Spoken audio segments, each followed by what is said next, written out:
जगत की सृष्टि में उत्पत्ति रूपा, पालन में पालन शक्ति और संहार में रौद्र रूपा देवी भगवती विश्व को क्रीड़ा बनाती हैं। परा, पश्यंती, मध्यमा और वैखरी वाणी में अभिव्यक्त देवी को ब्रह्मा, विष्णु, महेश निरंतर आराधना करते हैं।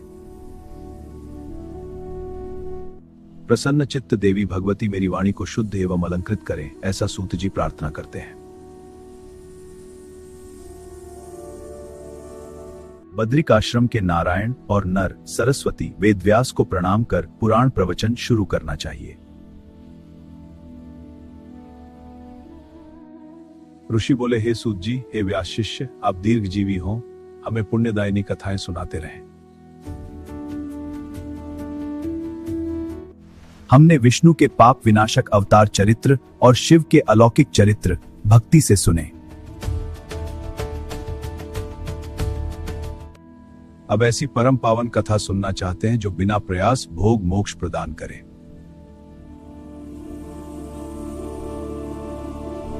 कलयुग में भी सिद्धियां देने वाली कथा बताएं, आपसे बढ़कर कोई शंका निवारक नहीं। सूत जी बोले, आपने लोक कल्याण हेतु उत्तम प्रश्न किया, शास्त्रों का सार बताता हूं। सभी तीर्थ, पुराण, व्रत तब तक गर्जना करते हैं जब तक देवी भागवत श्रवण नहीं होता।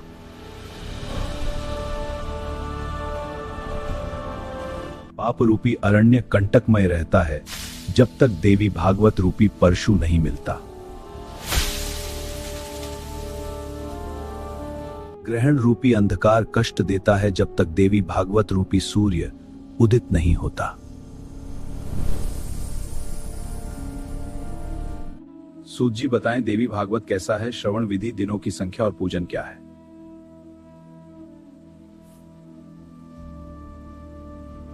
प्राचीन काल में पराशर से व्यास जी उत्पन्न, वेदों के 4 विभाग शिष्यों को सिखाए। सत्यवती, ये हमारा पुत्र व्यास है।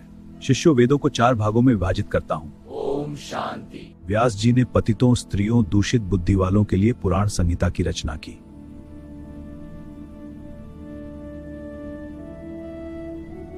व्यास ने 18 पुराण और महाभारत बनाकर सबसे पहले सूत जी को पढ़ाया।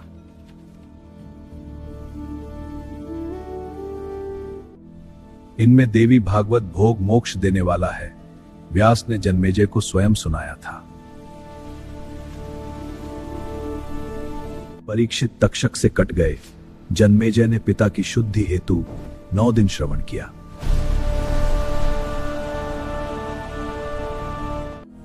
नवाह यज्ञ पूरा होने पर परीक्षित ने दिव्य रूप धारण कर देवी सालोक्य प्राप्त किया। पिता की दिव्य गति देख प्रसन्न हुए, व्यास की पूजा की।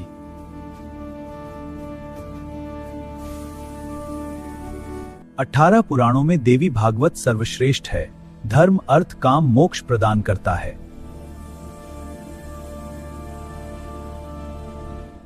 भक्ति श्रद्धा से कथा सुनने वालों को सिद्धि में विलंब नहीं होता। सदा श्रवण करें। पूरे दिन, आधे दिन, मुहूर्त या क्षण भर श्रवण से भी दुर्गति नहीं होती। सभी यज्ञ, तीर्थ, दान का फल एक बार श्रवण से ही प्राप्त हो जाता है।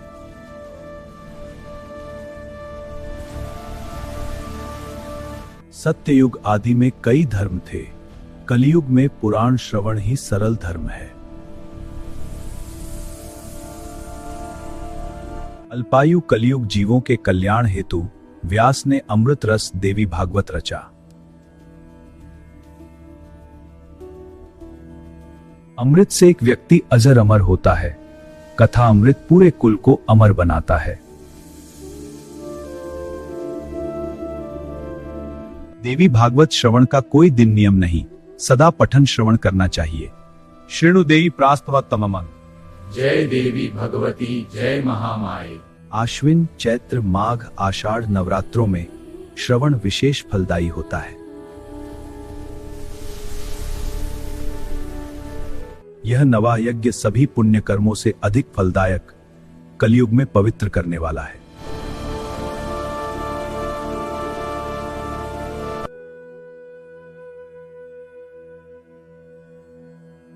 ऋषिगण बोले, हे महाभाग सूत जी, वसुदेव जी ने अपने प्रिय श्री कृष्ण को किस प्रकार प्राप्त किया और वन में भ्रमण करते हुए श्री कृष्ण ने प्रसेन को कैसे खोज निकाला, यह बताएं। हे सुमते सूत जी, वसुदेव जी ने किस विधि से और किसके माध्यम से श्रीमद् देवी भागवत पुराण का श्रवण किया, हम सभी को यह पवित्र कथा विस्तार से सुनाइए। सूत जी बोले, भोजवंशी सत्राजित द्वारकापुरी में आनंद पूर्वक निवास करता था और वह सूर्य भगवान की निरंतर आराधना में तत्पर रहकर उनका परम भक्त और मित्र बना हुआ था। कुछ समय बाद सूर्यदेव सत्राजित पर अत्यंत प्रसन्न हुए, उन्हें अपने लोक का दर्शन कराया और भक्ति से प्रसन्न होकर स्यमंतक मणि प्रदान की। सत्राजित मणि को गले में धारण करके द्वारका लौटा। मणि के तेज से वह स्वयं सूर्य के समान चमक रहा था और नागरिक भ्रमित हो गए। भगवान सूर्यदेव, हम भ्रमित हैं। यह तेज इस देखिए सत्राजित सूर्य हैं। श्री कृष्ण, कृपया हमें मार्गदर्शन दे। हे जगतपते, आपके दर्शन की इच्छा से भगवान सूर्य स्वयं आपके पास आ रहे हैं। हाँ, देखकर श्री कृष्ण सभा में हंस पड़े। हे बाल स्वभाव वाले नागरिकों, यह सूर्य नहीं है बल्कि सत्राजित हैं जो सूर्य द्वारा दी गई स्यमंतक मणि से दीप्तिमान हो रहा है। उसके बाद सत्राजित ने ब्राह्मणों को बुलाकर स्वस्ति वाचन कराया, मणि का पूजन किया और उसे विधिवत अपने घर में स्थापित कर दिया। जहां मणि रहती वहां महामारी, दुर्भिक्ष, भूकंप जैसे उपसर्ग नहीं होते थे और वह नित्य 8 भार स्वर्ण प्रदान करती रहती थी। एक दिन सत्राजित के भाई प्रसेन ने मणि गले में पहनकर सिंधु देश के घोड़े पर सवार होकर शिकार के लिए वन की ओर प्रस्थान किया। वन में सिंह ने प्रसेन को देखा, घोड़े सहित उसे मार डाला और स्यमंतक मणि को स्वयं ले लिया। प्रसेन का अंत हो गया।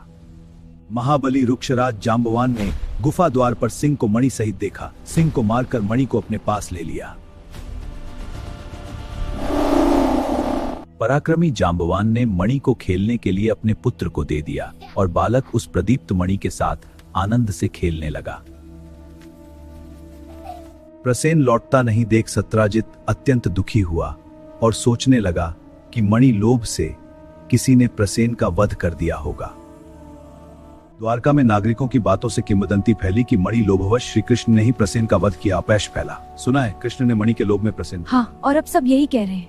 लेकिन क्या यह सच है? श्री कृष्ण ने अपैश सुना तो कलंक मिटाने हेतु प्रसेन की खोज में नागरिकों के साथ वन की ओर प्रस्थान किया। वन में श्री कृष्ण ने सिंह द्वारा मारे गए प्रसेन को देखा और रक्त बिंदुओं से चिन्हित मार्ग का अनुसरण कर सिंह को खोजते आगे बढ़े। मुझे दिखाई तब तो भाग नहीं सकता। मणिहरणकर्ता को खोजने गुफा में प्रवेश कर रहा हूं, तुम बाहर ठहरो। द्वारकावासी ठहर गए। श्री कृष्ण गुफा में प्रवेश कर जांबवान के घर पहुंचे जहां युद्ध की शुरुआत हुई।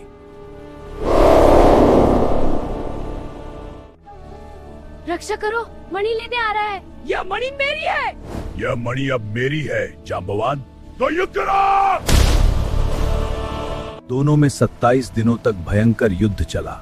द्वारकावासी 12 दिन प्रतीक्षा कर भयभीत होकर घर लौट गए और वृत्तांत बताया।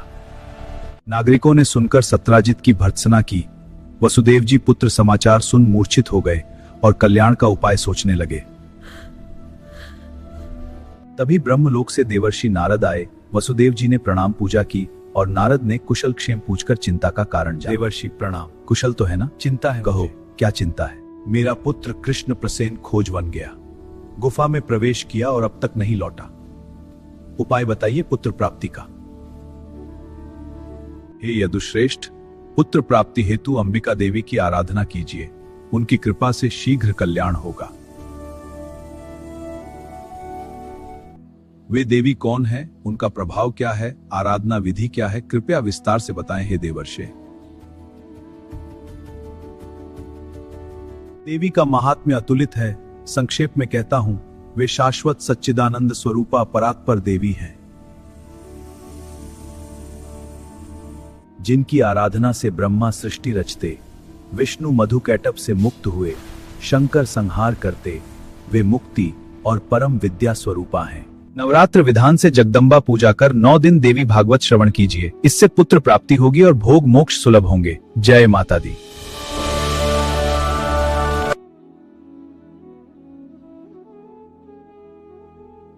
हे मुनिवरों, अब आप लोग एक अन्य पवित्र इतिहास सुनिए जिसमें श्रीमद् देवी भागवत पुराण के महात्म्य का विस्तार से वर्णन किया गया है और इसका महत्व समझाया गया है।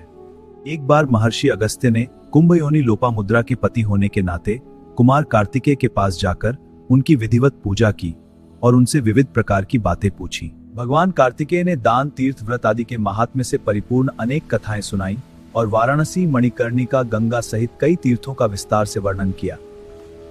इन कथाओं को सुनकर महर्षि अगस्त्य परम प्रसन्न हुए और लोक कल्याण की भावना से महातेजस्वी कुमार कार्तिकेय से पुनः प्रश्न करने लगे। हे तारक रिपु, हे भगवान, हे प्रभु, आप मुझे श्रीमद् देवी भागवत के महात्म्य और उसके श्रवण की विधि भी कृपा पूर्वक बताएं। श्रीमद् देवी भागवत नामक पुराण सभी पुराणों में अतिश्रेष्ठ है, जिसमें तीनों लोकों की जननी साक्षात सनातनी भगवती की महिमा गाई गई है और वर्णित है। हे ब्राह्मण, देवी भागवत के महात्म्य को विस्तार से कहने में कौन समर्थ है। मैं संक्षेप में इसे कहूंगा, आप ध्यान से सुनिए।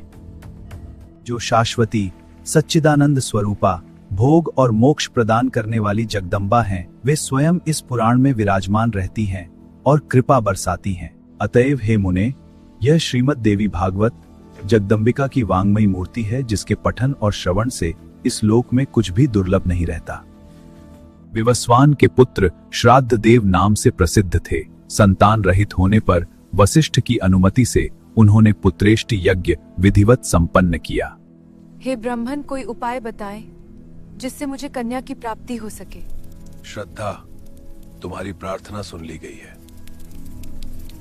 होत्र ने मन में कन्या प्राप्ति का संकल्प कर आहुति डाली, लेकिन विपरीत भाव से एक कन्या उत्पन्न हुई जिसका नाम इला रखा गया। इला पुत्री देखकर उदास राजा श्राद्ध देव ने गुरु वशिष्ठ से कहा कि पुत्र प्राप्ति संकल्प के विपरीत यह कन्या कैसे उत्पन्न हो गई प्रभु।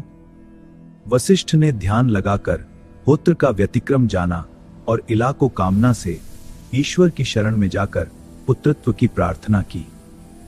मुनि के तप और भगवान की कृपा से सबके देखते देखते इला कन्या से पुरुष रूप में परिवर्तित हो गई और सभी आश्चर्यचकित हुए। वशिष्ठ ने पूर्ण संस्कार कर उसका नाम सुद्युम्न रखा। वह मनुपुत्र सभी विद्याओं का निधान बन गया, सागर की तरह। युवा होने पर सुद्युम्न सिंधु देश के घोड़े पर चढ़कर सहचारियों संग शिकार के लिए वन में गए और भटकते हुए आगे बढ़े।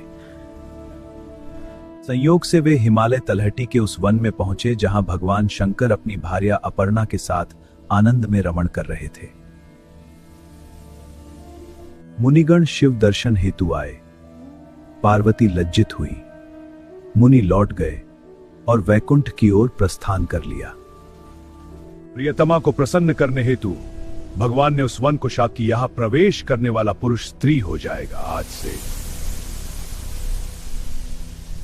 तभी से पुरुषों ने वन त्याग दिया। संयोगवश सुद्युम्न वहां पहुंचे और लावण्यमयी स्त्री रूप में परिवर्तित हो गए, आश्चर्यचकित। रूपवती तरुणी सुद्युम्न वन वन विचरण करती हुई बुद्ध आश्रम के समीप पहुंची और बुद्ध मोहित हो गए उसके सौंदर्य से।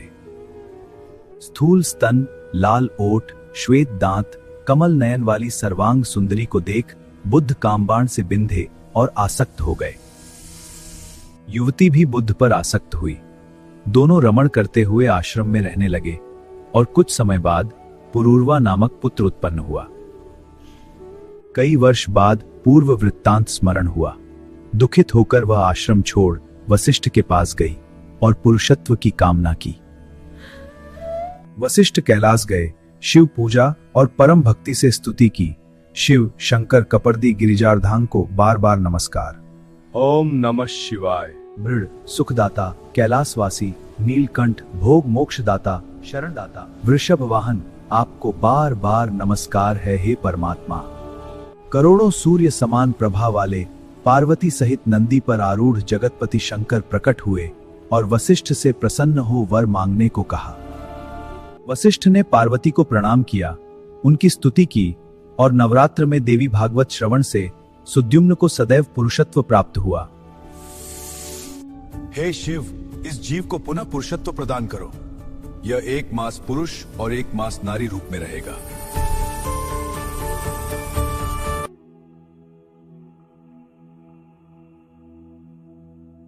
इस अलौकिक और विचित्र कथा को सुनकर पुनः सुनने की इच्छा से युक्त अगस्त्य जी ने बड़ी विनम्रता के साथ भगवान कार्तिकेय से निवेदन किया और दूसरी कथा मांगी। हे देव सेनापति, हे देव, मैंने यह विचित्र कथा सुन ली है। अब आप मुझे श्रीमद् देवी भागवत का दूसरा महात्म्य कृपा पूर्वक बताएं। हे मित्रावरुण से प्रकट हुए मुने, अब आप यह कथा सुने जिसमें भागवत की महिमा, धर्म का वर्णन और गायत्री का प्रसंग आरंभ होता है। यह पुराण देवी भगवती के महात्म्य से परिपूर्ण होने के कारण देवी भागवत कहलाता है। वे परा भगवती ब्रह्मा, विष्णु और महेश की आराध्या हैं। सुता नाम से विख्यात एक महान बुद्धि संपन्न मुनि थे। उनके यहाँ रेवती नक्षत्र के गंडांत योग में समयानुसार एक पुत्र उत्पन्न हुआ।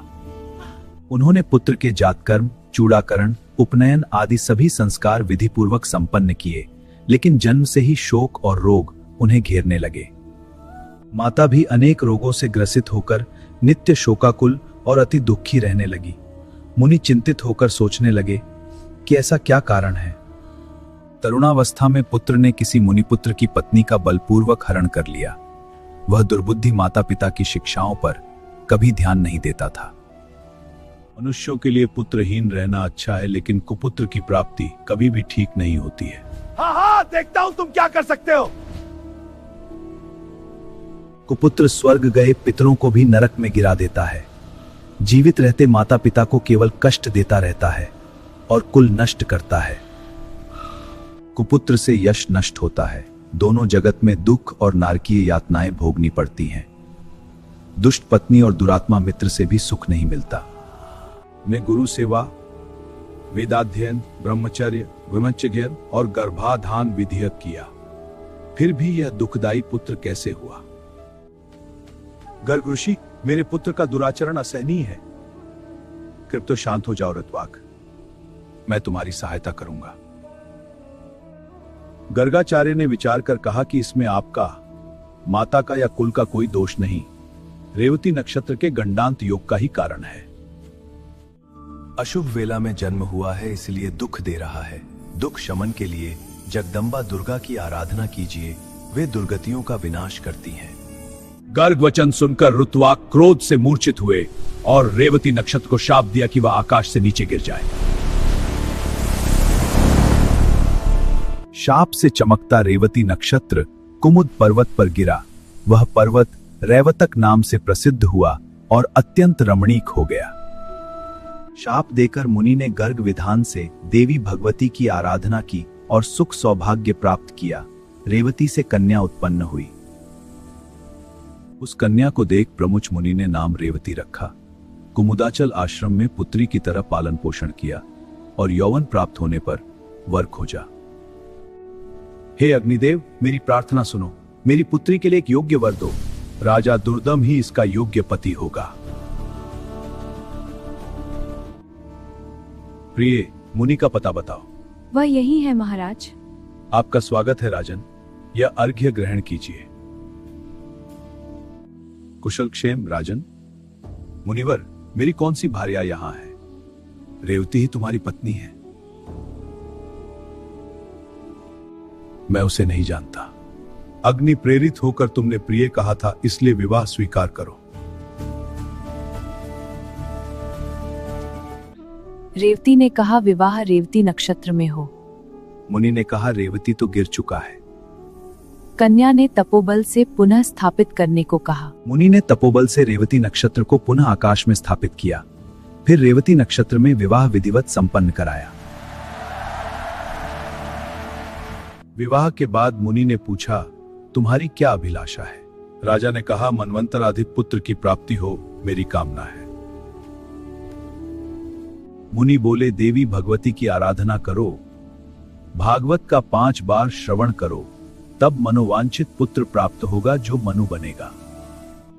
मुनि को प्रणाम। राजा प्रसन्न हो मुनि को प्रणाम कर रेवती के साथ नगर लौटे, राज्य शासन किया और लोमश ऋषि के आने पर भागवत सुनने की प्रार्थना की। शुभमस्तु। लोमश ने प्रसन्न होकर 5 बार भागवत सुनाया। राजा ने पूजा, हवन, दान किया। रेवती ने गर्भ धारण किया और पुत्र जन्म हुआ। रेवत पुत्र तेजस्वी, वेद वेदता, धर्मपरायण बना। ब्रह्मा ने मनु पद दिया, सूत जी ने कहा, इस महात्म्य के श्रवण से भोग मोक्ष प्राप्त होता है।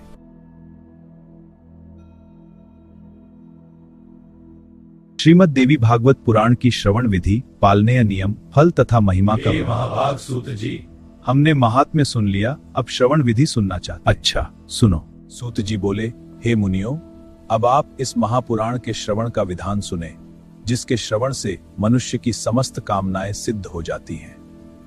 पुराण श्रवण की इच्छा रखने वाला विद्वान पहले ज्योतिषी बुलाकर शुभ मुहूर्त निर्धारित करे। ज्येष्ठ मास से 6 महीने तक शुभ फलदायक होते हैं। हस्त, अश्विनी, मूल, पुष्य, रोहिणी, अनुराधा, मृगशिरा, श्रवण नक्षत्र, पुण्यतिथि और शुभ दिन में देवी भागवत श्रवण अत्यंत कल्याणकारी होता है। जिस नक्षत्र में बृहस्पति स्थित हो, चंद्र से गिनने पर पहले 4 नक्षत्र तक धर्म प्राप्ति होती है, अगले 4 नक्षत्र तक लक्ष्मी प्राप्ति होती है। तत्पश्चात 1 नक्षत्र सिद्धि देता है, 5 नक्षत्र परम सुख प्रदान करते हैं, 6 पीड़ा, 4 राजभय, 3 नक्षत्र ज्ञान प्राप्ति में सहायक होते हैं। देवी प्रसन्नता हेतु चारों नवरात्र में श्रवण करें या तिथि, वार, नक्षत्र का विचार कर अन्य मासों में भी यह पुराण सुना जा सकता है। विवाह आदि में जैसे उत्साह पूर्वक तैयारी की जाती है, उसी प्रकार नवाह यज्ञ के अवसर पर भी बुद्धिमान मनुष्य सामग्री की यत्न पूर्वक तैयारी करें। पाखंड और लोभ से रहित, चतुर, उदार तथा देवी भक्त सज्जनों को सहायक रूप में अवश्य लें। वे यज्ञ में पूर्ण सहयोग दें। देश देश में यत्न पूर्वक संदेश भेजें। हे कथानुरागी सज्जनों, यहाँ श्रीमद् देवी भागवत की कथा होने जा रही है, आप अवश्य पधारें। सूर्य उपासक, गणेश भक्त, शैव, वैष्णव अथवा शक्ति उपासक सभी इस कथा के अधिकारी हैं, क्योंकि सभी देवता शक्ति के साथ ही निवास करते हैं। इसलिए श्रीमद् देवी भागवत कथा रूपी अमृत सुधा के रसिक प्रेमी जन विशेष रूप से इस कथा श्रवण के लिए अवश्य आएं और लाभ उठाएं।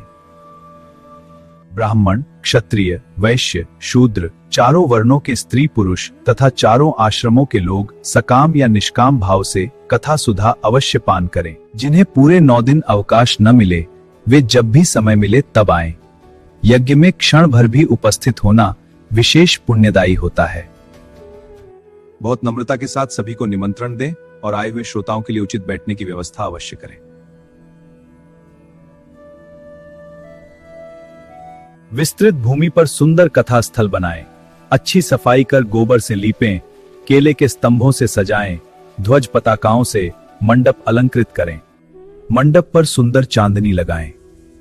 कथावाचक का आसन दिव्य आस्तरण युक्त हो तथा उसे प्रयत्न से पूर्व या उत्तराभिमुख स्थापित करें। आने वाले पुरुष श्रोताओं तथा स्त्री श्रोताओं के लिए भी यथायोग्य अलग अलग आसनों की उचित व्यवस्था अवश्य करें। वक्तृत्व संपन्न, संयमी, शास्त्रज्ञ, देवी आराधना में तत्पर, दयालु, लोभ रहित, दक्ष और धैर्यशाली कथावाचक को उत्तम माना गया है।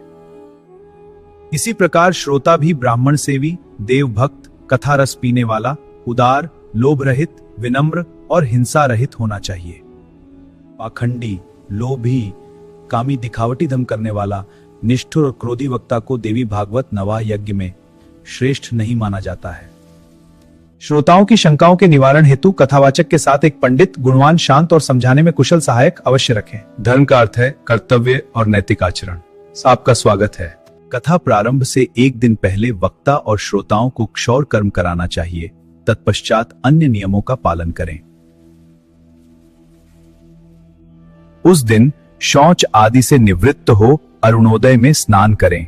संध्या तर्पण आदि नित्य कर्म संक्षेप में संपन्न करें। तत्पश्चात गोदान कर विघ्न नाशक श्री गणेश पूजन करें। कलश स्थापित कर दिक्पाल, बटुक, क्षेत्रपाल, योगिनी, मातृका पूजन करें। तुलसी, नवग्रह, विष्णु, शिव पूजन कर नवाक्षर मंत्र से जगदम्बा की विधिवत पूजा करें। भगवती प्रसन्न हो। सुंदर अक्षरों वाली वांग्मयी मूर्ति श्रीमद् देवी भागवत पुस्तक की विधिवत पूजा करें। निर्विघ्न समाप्ति हेतु 5 विद्वान ब्राह्मण वर्ण करें। उनसे निरंतर नवार्ण मंत्र जप और दुर्गा सप्तशती पाठ कराएं। प्रदक्षिणा नमस्कार कर कात्यायनी, महामाया, भुवनेश्वरी की स्तुति करें। हे कात्यायनी, हे भगवानी, संसार सागर में डूब रहा हूँ, मेरा उद्धार करो, मनोवांछित वर दो। इस प्रकार प्रार्थना कर स्वस्थ चित्त से कथा सुने। भक्त को व्यास समझ विधि जुक्ति से दे अंधकार नष्ट करें। अमृत सागर तट पर मणिद्वीप में विराजमान जगदम्बा का ध्यान कर सुख मोक्ष प्राप्त करें।